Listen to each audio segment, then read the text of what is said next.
Hello, everyone, and welcome to From Darkness to Love and Light. Today, I have a guest it's a little bit a different sort of story from what we've been kind of expressing because she is now in a place where her major desire and wish was to help young people, and I love that. Like we haven't really talked about that aspect of things. But before we get too far ahead, I just want to explain that um, Lorraine Connell she had been a teacher for 18 years and she wanted more in her life, but the opportunities to advance within that system just didn't come up for her. As a result, she ended up suffering from PTSD and was in a very dark place when she left her career as a teacher. Today, she is a leadership coach of young teens who are tired of succumbing to their insecurities and fears, and she teaches them how to grow. And so I would love to hear all about what your story is and what you are doing. So welcome, Lorraine, to the show. Thanks, Linda. When I hear what I'm doing said from somebody else's mouth, it brings chills. It brings like those goosebumps. Like I'm living my dream now. So it's very, very exciting. I love that. And I love especially that it's for teens. As I mentioned to you before we hit record, I have a 14-year-old granddaughter hitting high school this year. So I'm so interested to hear what you have to say because there's so many teens that are going through a lot of hard times, So yeah, I can't wait to hear what you're all about. So tell me, where do you want me to start? Well, I think, as I mentioned, so you started out as a teacher and you taught for a great many years. What happened in that career? What made you make the decision to change and want more sort of thing for yourself? I guess we'll start there, really. Perfect place to start. I think anybody who is in the education field can relate to the story that I'm about to share. I did not start out as a teacher when I graduated college. I was in a different industry, but I wasn't doing something that I wanted to do. And I did some soul searching, and teaching came up as something that I wanted to do because I had I had many teachers that I loved, but two incredible teachers that instilled a passion for the subject matter of chemistry in me that I wanted to do that for others. Right. So like you said, I was a teacher for 18 years. I would say the first 10 years were unbelievably incredible for me. And I loved what I was doing. I was so excited to come to work every day. I had a community in the school that I was in that just filled my cup. Right. This was about, let's say like 2014. Okay. And then things started to change a little bit. I am a lifelong learner. I'm a grower. And I felt like I could change a little bit in my classroom, but I couldn't really grow the way I wanted to grow. So I felt sort of stuck. Right. And I looked at, I'm 10 years in, I still love what I'm doing, but where can I grow? And so I was like, okay, what's the next step on this ladder? And the next step is middle management. And the next step after that is administration. And that wasn't my desire. I didn't want to move into administration. I didn't want to manage adults. I wanted to connect with kids. And so I did apply for middle management. I applied twice. I thought I was pretty qualified, but there was somebody who was more qualified than me. And that's the story. And that's definitely the truth. Mm-hmm. But in those moments when I applied the first time and I didn't get it, kind of felt like I was more than just stuck. Yeah. But, I thought maybe next time. I tried again the next time and I didn't get it again. And so I didn't have what I thought I needed to be what I call a leader. Is I didn't have a title. I had the work that I was doing. Right. I'm about 15 years in now. I'm looking at, I've done this for 15 years. I'm not able to move forward. What else is there? And so something exciting happened. A class, so I'd been teaching chemistry, a class that had been part of the school. It was student leadership. The advisor for that program opened up, and I was able to step into that role. And I found that passion that I had missed from the first 10 years. I found it again. I was so excited.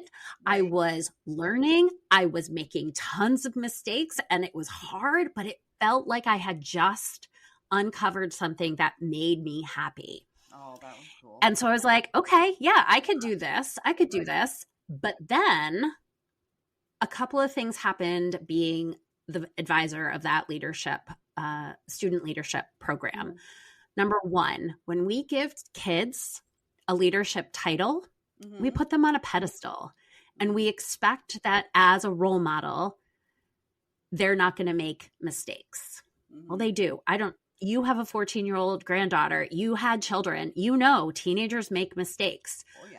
But we wouldn't let them. So if a teen made a mistake as a student leader, they were ripped off the pedestal. They were made an example of because they were a role model. And right. And so now I'm thinking to myself, well, this makes sense. You're a role model. We should do this. But then I had a moment where I reflected about what the ramification that was on the individual student. Absolutely. And it is not good. And so from personal experience, I did this to a student. She had made a mistake. I told her, you can make the choice of what you do, but you don't get to choose the consequences. And 4 or 5 years later, I have interviewed this student, and I asked her, hey, can you tell me what that experience was like for you? And she told me, it made me feel like a failure. I realized I can't make mistakes. If I make a mistake, I need to hide it. And there's no way back from a mistake like that. And I was thinking to myself, that is so far from what I want to be teaching student leaders. Yeah. And so that piece, along with the fact that the message that got sent to other students is, if you're not perfect, you can't be a student leader. And again, we know there is not a single teenager, there's not a single perfect person who is perfect. So how do we convey that information? Right. And so during COVID, I realized that my relationship with administration was not what it was when I first started teaching. This student leadership program that I was in charge of and running was not doing things for kids that I wanted it to be doing. Right. And a pretty dramatic incident happened in April of 2020 where I was in a Zoom. I thought I was having a conversation with administration about how we would transition back into school using our student leaders. And the administrator yelled at me about a behavior of one of my students who I knew was learning to be a leader, was not a perfect student leader. And he couldn't handle the interaction between that student and him in a decision he made. And so he took it out on me.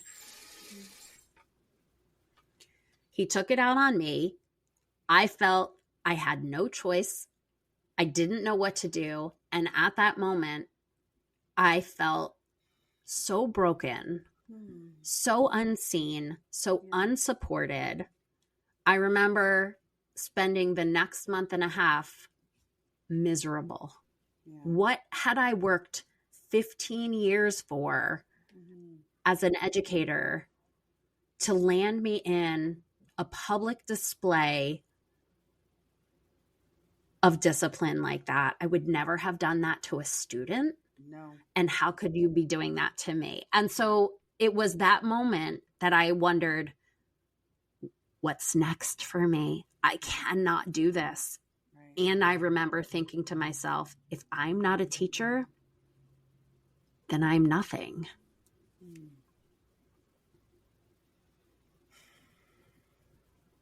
That's so hard.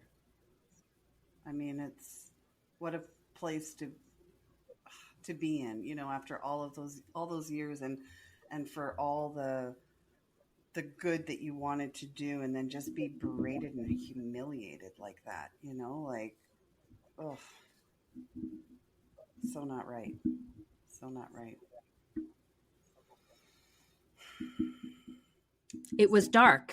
I mean, that's Very. the title of your podcast, Dark. It was so dark. We were just at the beginning of COVID. We were a month in. We were all feeling really, really, and also to give him a little bit of grace, he was probably feeling a lot of pressure.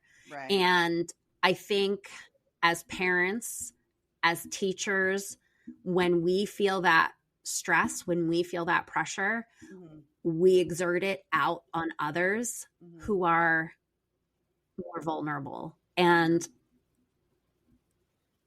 not that I disagree, like, not that I'm condoning his behavior, No. but it did make me reflect on my own behavior and my own responses Yeah. when I feel that stress. Right. Exactly.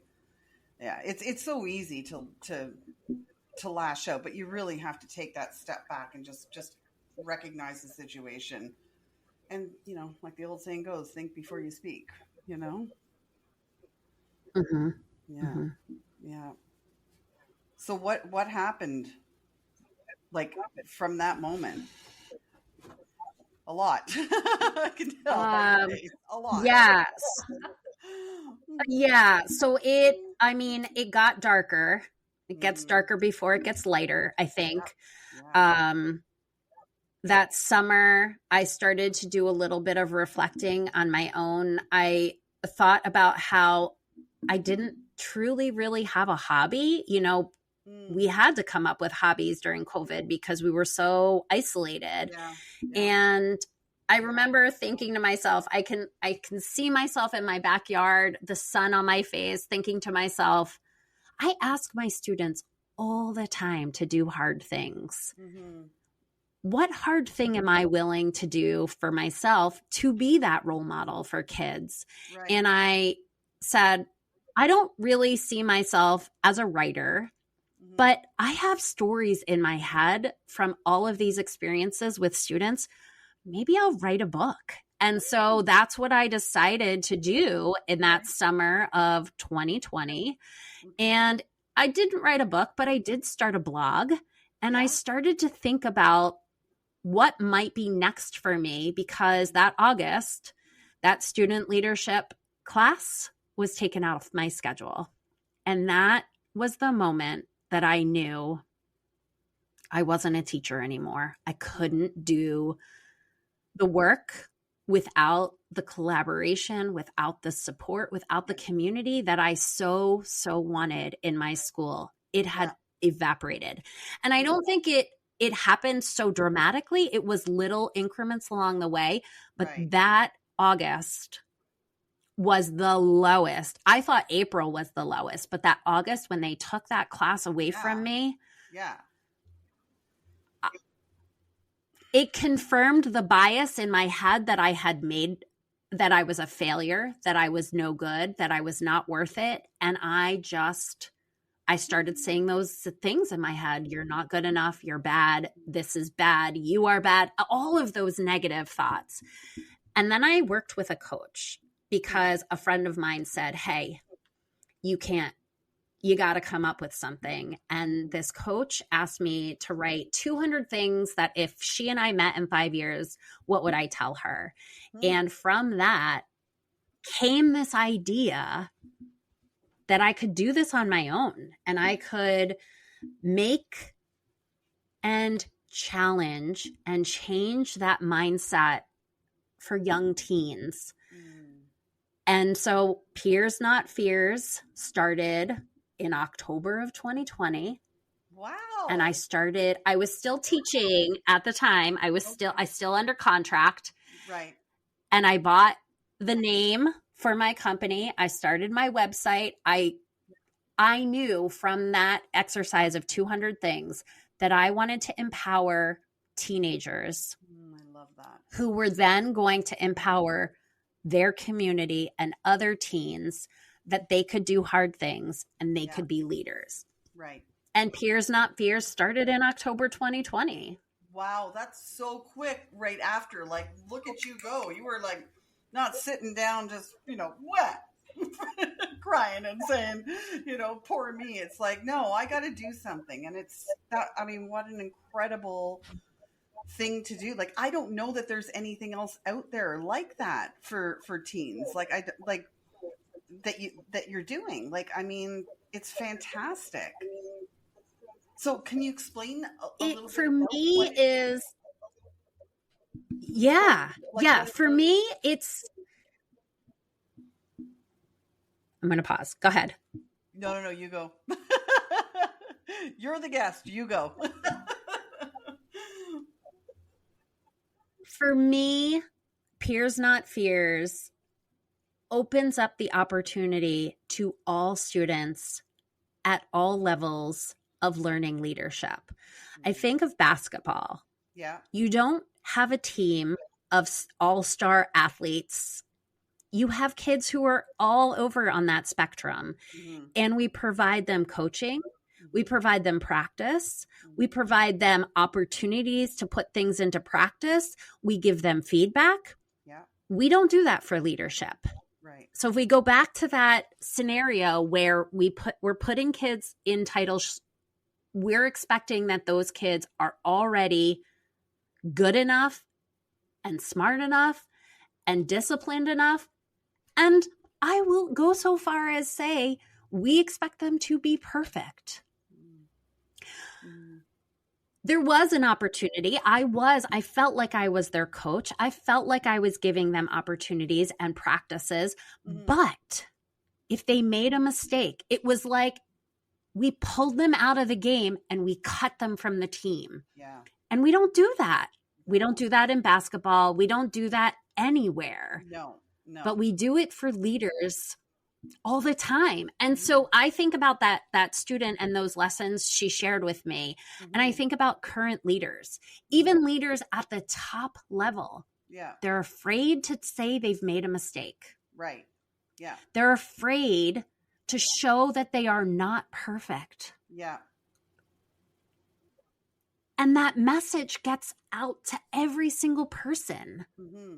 And so, Peers Not Fears is an opportunity to be coached, to put things into practice, to learn lessons, to get feedback, and to try. And I needed this program when I was a teenager. Yeah. I was shy. I had very low self-confidence. I wasn't popular. I wasn't the best at any athletic sport. Right. And so I wasn't good enough. I wasn't a leader. Mm-hmm. If somebody had said to me when I was 13, hey, Lorraine, leaders make mistakes. The only thing you need to do to be a leader is make a decision. And did you get up this morning? Oh, so you've made a decision? You must be a leader. Wow. If somebody had said that to me, then I might not have spent 40 plus years believing the story that I wasn't good enough. I wasn't popular. I wasn't whatever story that we tell ourselves. Right. I want to empower and tell as many teens as I can that you're a leader already. Mm-hmm. You just need to learn. It's a skill. It's a skill you learn. Yeah. You need to practice. You need a coach. You need to try. You need to fail. Yes. Because that's where we learn. Absolutely. Absolutely. So that's what Peers Not Fears is. Oh, I love that. I love that. Is it in person or do you offer it like online? Because like I'm in Canada, so I'm just thinking like if it's something that, there's somebody in Canada or even like whatever overseas or whatever, can they still do the program online with you?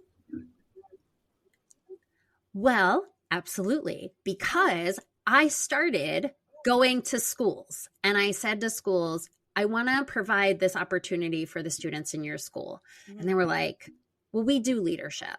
Or, well, we have so many problems. We can't even think about that right now. Right. And so I tried to do it in person. Mm-hmm. And I love being in person. Yeah. But I can't wait for every school to see the need that I see so dramatically. So yes, I decided to stop trying to pursue schools and do this virtually. Yeah, so I have a cohort that I offer for about 15 kids. Once I hit 15 kids, I start a new cohort. 15 is like the magic number. Okay. And I love offering it to people everywhere because one of the things that teens are worried about is the impact that their peers are going to have on them making a mistake. There's so much pressure for a kid to do something that they're not good at because they're afraid of what others will think when they trip and fall. Yeah, exactly. Exactly. You know? Yeah, because there's so much value in this. I mean, like I think of myself like when I was 13 years old, I moved from Montreal, Quebec, all the way out to Vancouver Island. And I mean, that's like moving from New Hampshire to Seattle. Like so far. Like, and just like a completely different world, like even the way I spoke was different than the people out in British Columbia, like it just, and I moved to a really small town and it was so hard. I mean, the girls, okay, I'm 13. Boys did not know how to handle girls at that age. And so all the boys wanted to beat me up. And I have Irish in me, so I'm a little bit strong and a little bit stubborn. But all the girls hated me, and so I luckily had that internal, I don't know, drive to live, to just fight, sort of thing, and that's due to a lot of little stuff or whatever that went on in my life in my early childhood. But I can't imagine a child being in my position and not having that strength to move to a new place and not know what to do with themselves. Like just be so terrified and they're not welcome by anybody. How are they going to survive this? I mean, so what you offer would be the ideal situation for a child in that one particular circumstance. And there may be a million other reasons why a child might need it, like it's so important. And especially when it's geared towards school, like it's not even like it's like, okay, my child is going to be talking to a therapist or whatever. This is geared towards school. So what they're going to be dealing with throughout the next, whatever, 4 or 5 years or so, or actually they're on, because these are tools that they will be able to take through them in life too. Right. So yeah, it's just, I just see so much value in this, so much value. Well, there really is. And when I decided to start Peers Not Fears, like I wanted to work with kids, but I was in the very beginning as an entrepreneur, you throw spaghetti at the wall and whatever sticks. Well, with leadership, every single individual needs leadership training, whether you have a title or not. If you're a parent, you are the most important leader in your kids' lives. And I had no training. I had no idea how to make good decisions. I just made decisions and learned from them. And so if I had had some of this training, and this training is honestly, it's not rocket science. It's let's have conversations together. Let's talk about the things that we're all experiencing. And I also consider myself a facilitator. I'm not the teacher. I'm the coach. Like, I give them a drill, and they, just like in a practice, they're learning so much more from each other. So that's why it's more than just me and one other teen. Because if it's me and a teen, we've got my brain and their brain, and that's it. And our two experiences. Yeah. When I have a group of 13, 14, 15 kids, and I say to them, here's a scenario. You walk into the cafeteria and you see a young kid, or you see a friend, you see a peer sitting by themselves at a lunch table. What do?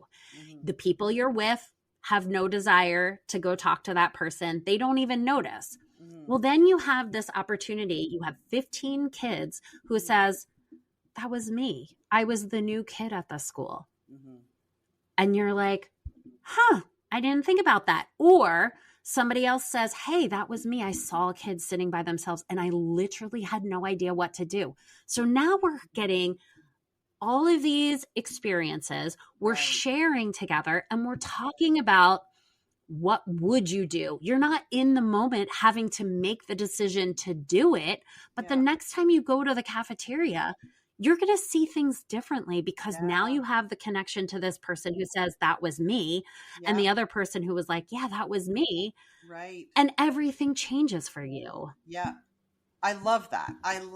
And because initially I was thinking to myself, okay, maybe like, I don't know if you do one-on-ones or whatever, but I'm like, but now hearing the way that you're explaining it, this makes way more sense to do it as a group. And I'm sure at the very beginning, it's like, they're all like, I don't want to talk, but I mean, they're there for a reason, and they will come out of their shells, I'm sure. And they will know that they're all in there for the same reason, to help themselves get to a better leadership type personality and place in their lives, So that makes more sense to me too. And probably more comfortable to hear all the other kids saying things that they were thinking, but you wouldn't understand that directly, and they may not speak out loud because you're an adult, but in a group setting like that. So I just become the fly on the wall who drops a couple questions in for them to think about. Yeah. Love this. I love this so much. Oh, me so too, good. Honestly. Like it makes me so happy to know that I'm changing one community at a time, because I start with a group of 15, right? So that group of 15, I say at the end of our first program, I say, does anybody want to continue on? Do you want to build your leadership even more? And not all of them are going to, but now they have a choice in. And so let's say 3 or 4 of them say, yes, I'd love to do more leadership. Right. So 3 or 4 from that first cohort, 3 or 4 from another cohort, now we're working together and we're doing the next level leadership, which is they're the facilitators. They're learning, again, they're learning from each other. I'm just putting them in the right position to do that. Right. And then at the end of that program, I say, does anybody want to go on?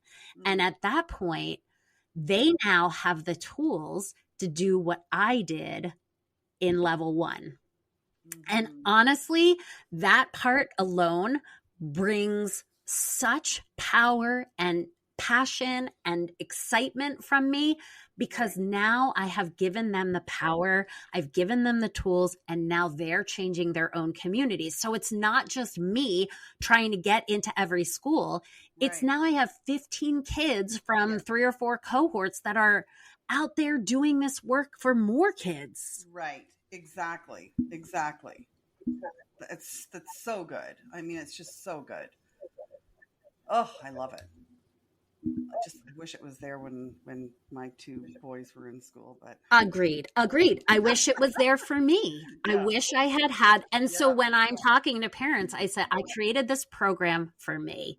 yeah, The teenager in me who right, was so afraid to step outside of her comfort zone, so right, afraid to do anything that was different yeah, because she was so worried about what other people would think. yeah, exactly, exactly. Shoot, there was a question that I wanted to ask you. Oh, how long is each like session? Not session, but like the group thing. Each one. Yeah, so the basic level where I am just doing basic leadership and problem solving with my first group of 15, that's 4 months. It's a Okay. 4-month program. We meet Okay. about twice a month for Hmm. about an hour on Zoom. In between the sessions, they have two activities that they have to do. Like they might have to create a personal web. So they put themselves in the middle and they connect out who they're connected to, and then they evaluate those relationships. Hmm. Is there power in this relationship? Does one person have more power than the other? They color it one color. If it's a neutral relationship, no color. And then they ask themselves, is there competition in this relationship? If Hmm. there's competitiveness, I feel like I have to outperform that person, or that person makes me feel like I have to outperform. They Hmm. color it. And then when they're done, they can see visually Mm. the different relationships in their world and whether that relationship is lifting them up Right. or pushing them down. Wow. Wow. So it's also, there's no failure in my program. Right. You will build leadership whether you commit to the whole thing Yep. or you literally just show up or Yep. don't show up, because when you don't show up, you have this reaction, you have this feeling, you have this thought that's happening in your head, and Hmm. you have to justify that thought. And so Right. you're still learning, even Yeah, if you absolutely. don't show up. That's right. Yeah. So there's nothing but positives all the way through. It doesn't matter. Yeah. Right, right. Yeah. It's just how much positive do you get? Yeah. Exactly. Yeah, exactly. But I mean, yeah, for the shyest little one out there that's just like, I'm not going to say anything, they still can gain from it. And maybe they might go through the first session or whatever, and then they might just be like, that would be it. But you know what? Next year, they might say, I did like that. And you know what? I'd like to do that again, because they might be more ready to do a little bit more work for themselves, right? So even, Absolutely. yeah, I there's love just so that. much, Yeah.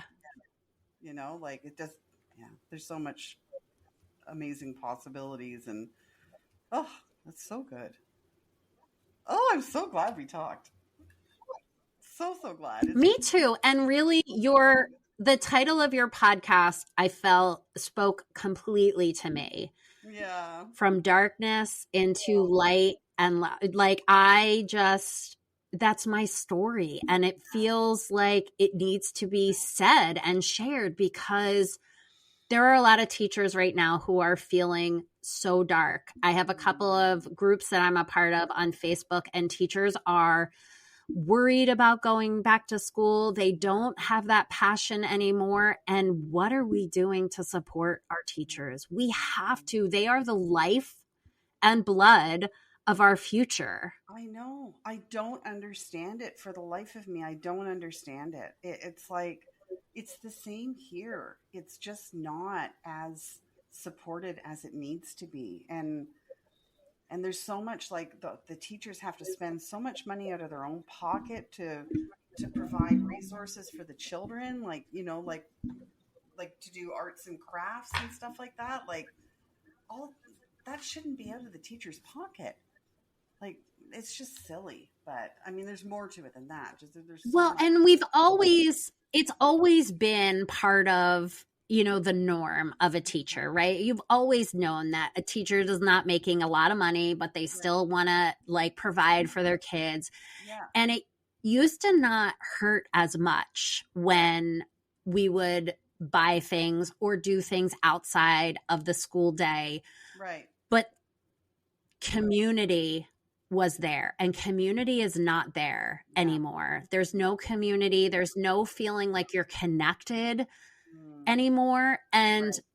if you think about even just my experience with that administrator, he was feeling stressed. He dropped it down to me. Now I'm feeling less than and stressed. Where is it going to go? Right. It's just going to keep going down. Yeah. Exactly. And that, and for me, that was not okay. I couldn't be in a position where I didn't have anything to give. And if I didn't have anything to give, Mm-hmm. I wasn't going to provide and make things possible for the future of our lives, Right. And so we have to, as a society, we have to think about what we want. Mm-hmm. Everybody is out for themselves. What do you want your future to look like? Do you Right. want it to look where people are leaving education in droves and then we really have nothing to offer our kids? Or do you want to think about how we can do school differently? Right. Think outside the box, be creative, learn how we can adjust education. It's not going to work the way we have it going. Right. It's not designed to work with the way our society is changing. Right. And you're going to lose great people Yeah. who love what they do Right. if we don't shift focus. Yeah. Absolutely. Absolutely. Yeah. Oh man. Um, where's the best place for people to get in contact with you? I'll put it in the show notes so that people can see it and what have you. But like, where are you the most active, or if anybody has any questions or what have you, where could they reach you? Yeah, I would say that I find most of the people on Facebook. Parents are on Facebook and Okay. parents are looking for support. Mm-hmm. And so I have a Facebook group. It's Okay. called Leadership for Our Kids, and it's available to parents of all ages. My program is really designed for young teens. Okay. So even the 12-year-olds, maybe 11-year-olds, I want to get kids before they become juniors in high school, because juniors in high school are in a position where every decision they make impacts everything of their future. And I want them to know that it is not so dramatic. Mm-hmm. If they make a decision or they don't get into the school that they want to, or they don't get the grades or the test results that they thought they wanted, Mm-hmm. life will still go on. They Right. will find a way through. Mm-hmm. But that's not the message they're getting from Yeah. school. No, exactly. Exactly. Wow. But I'm on Facebook. That's where you can find me. Leadership for Our Kids. And my website is Peers Not Fears. Okay, perfect. And I'll put that up there then too. Well, thank you, Lorraine. Thank you so much. Thank you. I just want to change one person at a time. And I think there are a lot of people who are looking for that change. So I appreciate you giving me the opportunity to have this conversation with you. Absolutely. It was my pleasure to have you. And I really think this is just such an amazing program that you're offering. And I don't know, I think you're going to be pretty busy, girl. But that's okay. That's my goal. There you go. All right. Well, thanks so much for being on the show, Lorraine. And I wish you all the best with your program for these lovely little human beings that need your support. And I am sending all of you lots of love and light today and always. Thanks so much for listening. And thanks for being a guest, Lorraine. Bye for now, everyone.